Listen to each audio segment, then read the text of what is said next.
Hi everybody, I'm Don McManus and I'm one of the developers of this approach with my wife Deborah. And for this particular video I want to talk to you about how it is that you'll introduce the idea of timeout to your children, or child as the case may be, and be able to demo this in the family meeting in a way that's kind of fun for kids so that they can learn this process and not freak out by it. It's something that you want to teach when there's no upsets going on. So the family meeting is the ideal place to have these kinds of instructions.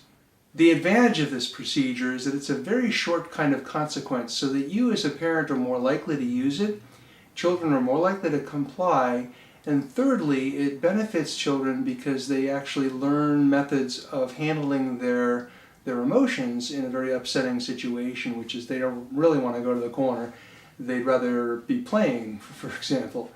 So in the course of your family meeting that you'll be conducting, there's a number of different things that you'll be going over to. And then when you get to the part about timeout, what really can be fun, and it's also educational for the kids, you're showing them how it is that you're going to be using timeout. And you start by simply being, let's say your son's name is Charlie, and Charlie's the one that's getting in trouble. So you might say, okay, so I'm going to be Charlie, and I'm going to say, shut up to you. And then you would say, okay, Charlie, you need to go to the corner now.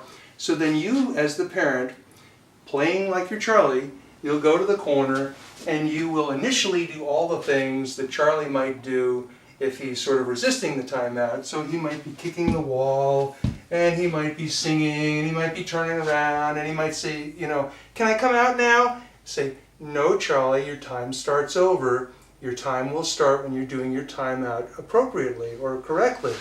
And what that looks like is not that the child is standing in the corner at attention like this, but neither are they leaning against the wall. So it's some happy medium between that they're initially just standing there for whatever it is, 30 seconds or 45 or a minute or whatever your timeout period of time is. There's no shaming in this process. There's no blaming. There's no lecturing the child at that time. And we'll also talk later about that you don't want to lead your child to the corner. You don't want to have to grab their arm and lead them. We'll use a backup to timeout for that purpose. Another important point is that it really works best not to hover over your child or make sure that they're standing in the corner. We want to use a backup to timeout for that circumstance. So we want your child to be able to save face to some degree. This is not a face-off kind of situation with the timeout. Ideally, you'll be in another room. You'll be engaged in some other activity.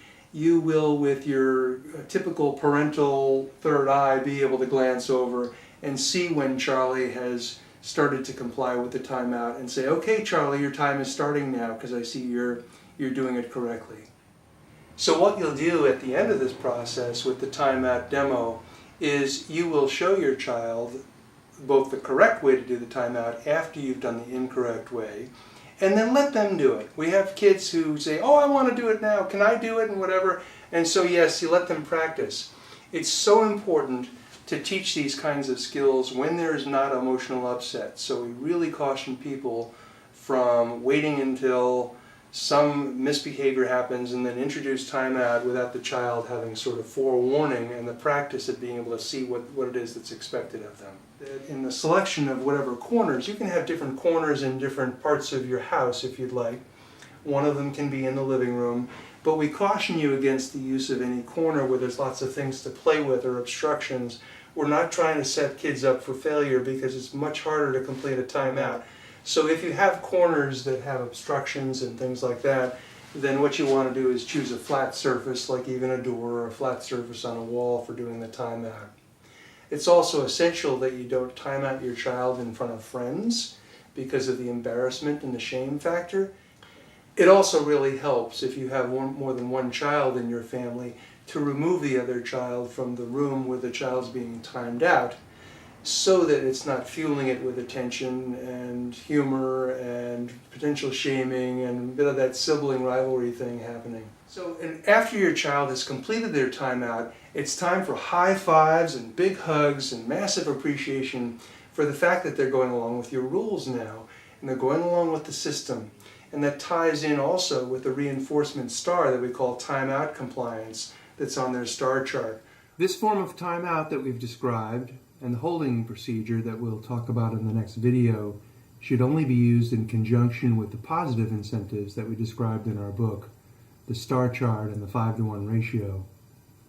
Consequences with kids are only really effective in the context of a loving and respectful relationship. Kids need to know that you're connected and that you care.